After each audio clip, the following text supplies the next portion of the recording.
Sahabat Kanal Budaya TV, kembali lagi bersama saya Arif dari channel YouTube Kanal Budaya TV. Hari ini saya berada di Museum Prangko Taman Mini Indonesia Indah.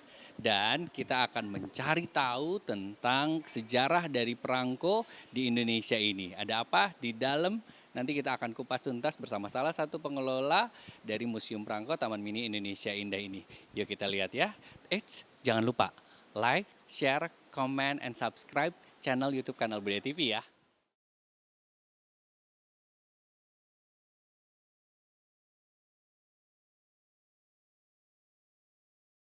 Saat ini saya udah nggak sendirian nih. Saat ini saya ditemani oleh Ibu Beni. Beliau adalah salah satu pengelola Museum Prangko Taman Mini Indonesia Indah.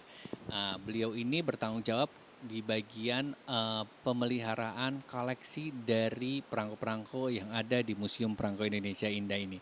Kita akan ngobrol-ngobrol sama beliau mengenai sejarah dari Museum Prangko ini. Udah lama kan ya?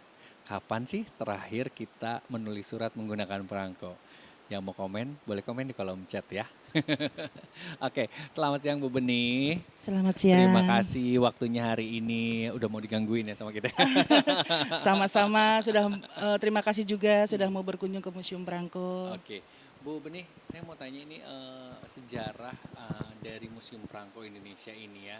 Karena jujur dulu saya kesini cuma lewatin aja gitu. Padahal teman-teman saya juga pengoleksi perangko ya, sebenarnya filateli ya gitu ya. Nah, boleh diceritain gak sih sejarah dari Museum Prangko Indonesia ini? Oke, baik. Kenapa cuma lewat aja nggak mau masuk?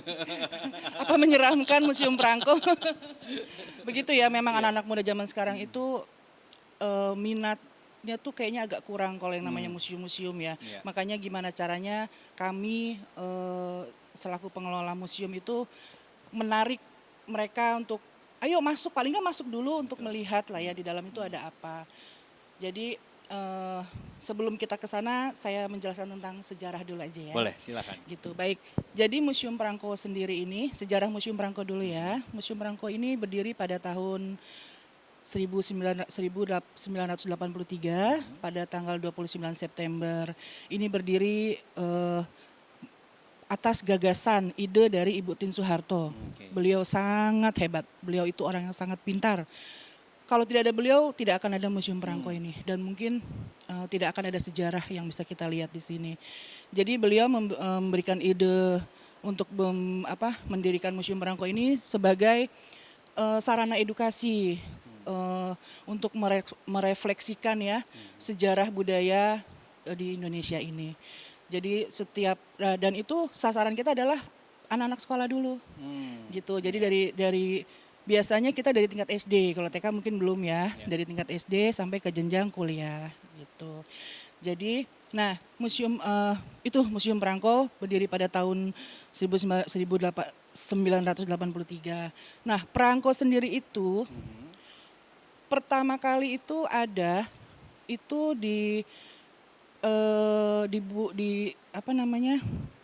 diciptakan ya oleh seorang pegawai perpajakan di Inggris.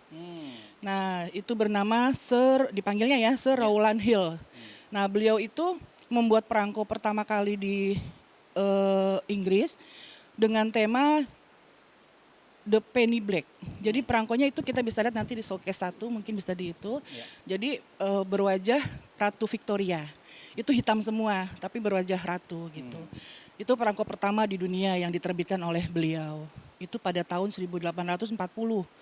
Nah, dari situ mulailah berkembang ke setiap negara perangko-perangko yang bermunculan dengan bervariasi ya, sangat bervariasi dengan tema-tema yang bagus-bagus sejarah tentang negaranya masing-masing. Biasanya khususnya setiap negara itu pasti ada presiden, itu wajib ada gitu. Itu sejarah perangko. Jadi begitu.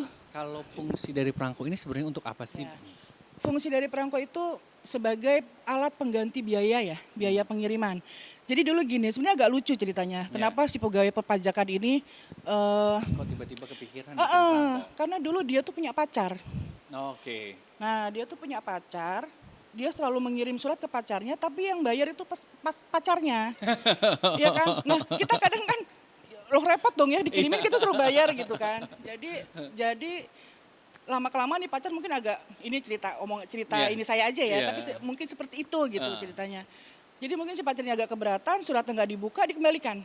Hmm. Berarti kan cintanya agak ini dong, agak susah. Iya. Jadi dia memakai banyak cara nih, gimana Ah. caranya biar ini surat diterima, saya yang bayar gitu Nah, gimana. dan yang penerima juga Nggak keberatan nggak gitu ya. kan. Jadi terbitlah perangko itu I gitu. Jadi see. sebagai alat pengganti pembayaran Oke. gitu.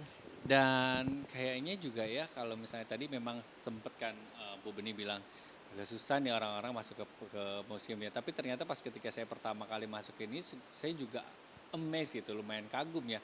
Wah ternyata saya yang nggak pernah tahu soal sejarah perangko jadi bisa tahu gitu macam-macam. Dari yang di depan saya ngeliat ada kertas dari lontar itu awalnya ya. Itu Bu Beni bisa cerita sedikit nggak sih? Ya baik. Kalau itu sejarah di Indonesia ya, Ya. itu sejarah daun lontar itu dulu zamannya itu mereka untuk mengirim surat yang dikirimkan oleh si burung merpati itu. Iya. Jadi mereka itu sebelum nulis surat, dia kan memang nggak ada kertas, nggak ada pulpen ya, nggak Iya. ada pensil gitu. Jadi mereka dengan daun lontar itu, dengan terus pulpennya itu penanya itu dengan apa? Iya ya, ujung itunya terus pertajam sama dia. Nah Oke. dari situlah mereka menulis, Diukir ya. diukir, Di daun lontar itu baru dikirimkan seperti itu. Kalau Awalnya itu. dari situ ya. Awalnya Sampai dari akhirnya situ. adanya, kalau di Indonesia sendiri perangko itu kemunculannya di tahun berapa tuh Bu? Sekitar tahun 1942. Oke, Kalau itu nggak udah salah mulai ya. ada perangko di Indonesia. Iya, ya? jadi perangko ada di Indonesia ya. Di Indonesia iya. Betul. Mulai dipakai 42. untuk berkirim surat. Berkirim tuh. surat itu dari perangko dari Hindia Belanda ya. Oke. Belum Indonesia ya. Oke. Seru ya kalau ngomongin soal perangko ya. Sejarahnya sangat luar biasa. Luar biasa ya. Karena sampai dulu saya juga punya teman sampai dia punya kayak 2 album untuk naruh perangko dan dia kumpulin nggak cuma dari Indonesia, dari luar negeri juga. Kata dia ini sangat berharga Rip nantinya. Jadi aset katanya. Sangat berharga. Oh, oke. Nah, ada nggak sih yang ini perangko di sini yang paling tertua sama yang paling mahal gitu? Kalau dinilai dari nilai mahal atau enggaknya itu ada nggak sih?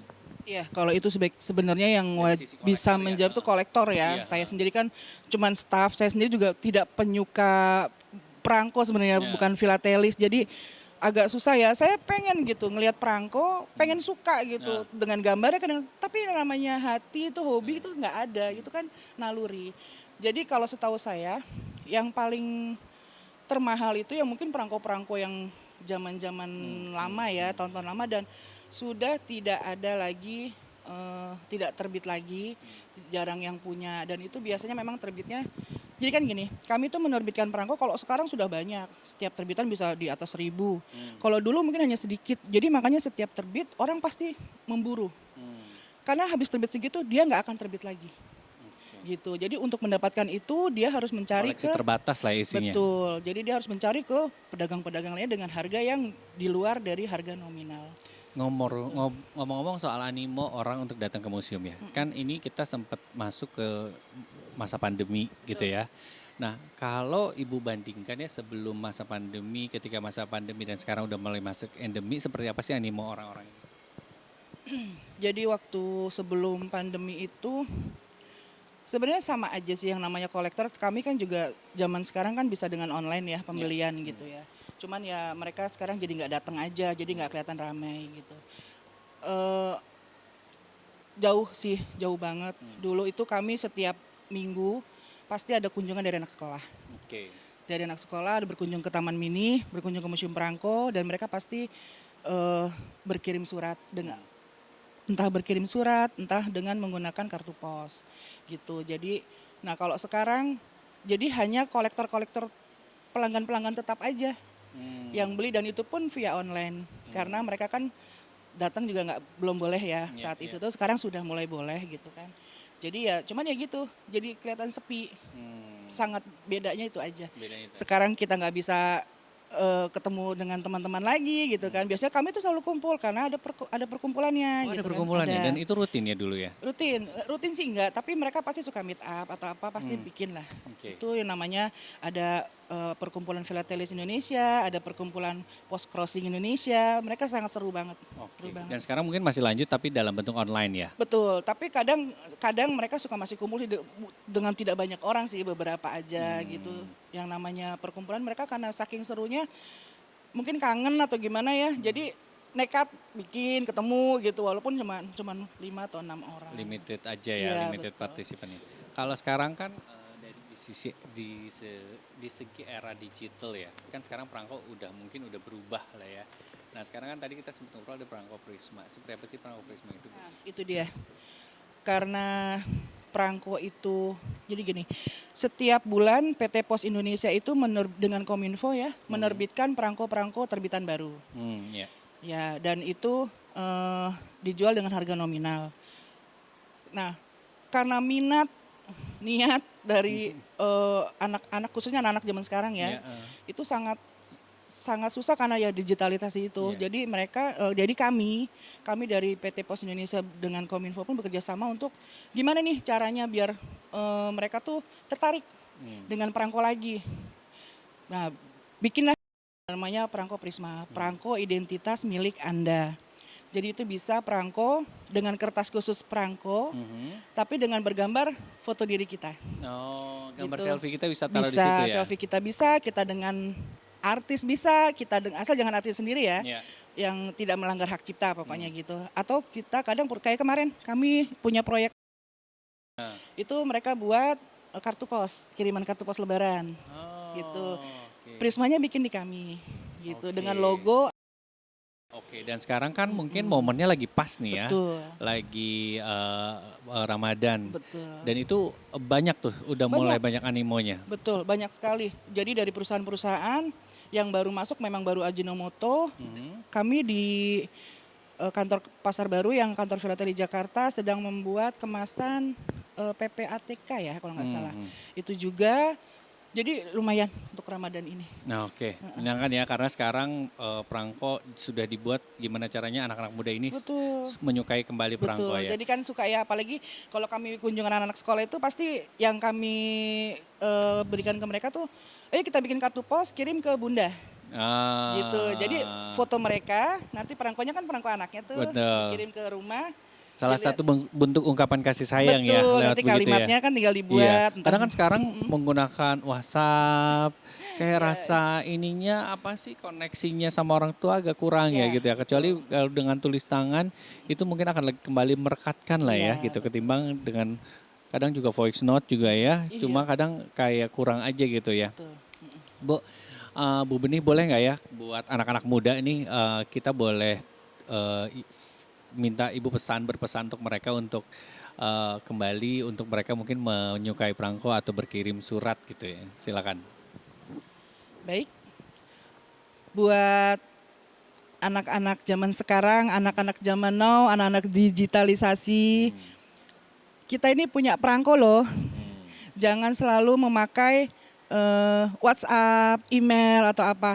Kita punya perangko yang sangat unik, bisa bergambar foto kita sendiri, bisa menuliskan dengan kartu ucapan dengan kalimat-kalimat yang sangat indah. Jadi bisa berkirim surat kembali. Jadi ayo, mari kita budayakan lagi untuk bertulis surat, ya.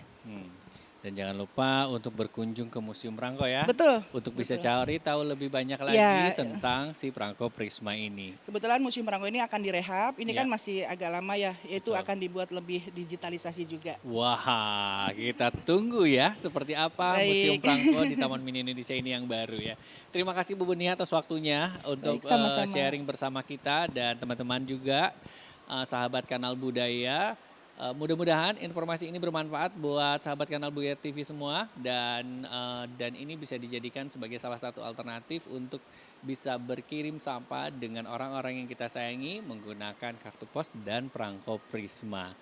Sekian episode kali ini. Jangan lupa untuk like, share, komen, dan subscribe channel YouTube Kanal Budaya TV. Sampai ketemu di episode selanjutnya.